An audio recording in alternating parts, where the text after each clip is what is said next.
Hi guys. Naglalakad ka eh. Naglalakad-lakad kami ni Daddy. It's 6 ano pa lang, no? 6 Nagsasabi na. 6 p.m. or magsi-7 na.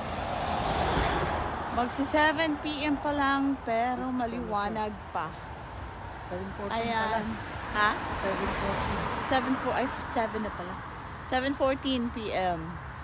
Pero tirik pa yung araw. Mamaya pa ang sunset. Mamaya pa ang sundown. Ha? Mga 8 madilim.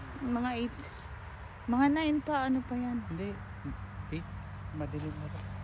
Naglalakad-lakad, nagja-jogging-jogging at nagbabike-bike kami rito guys. So, pupunta sana kami dun sa my playground. So ayan, tara. Let's go. Tayo si Daddy nagbabike. Pupunta daw kami sa playground. Pero ang layo pa. Layo. Palitan kami.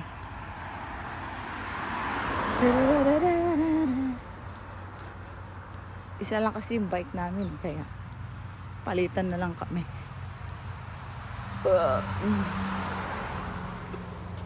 Tapos na ako magbike kanina, kaya siya naman. Yan.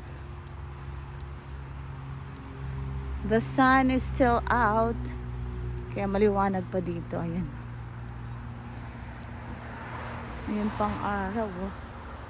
Natabunan ng yun. Natabunan ng puno. Let's go guys. Ganda ng flower. Spring.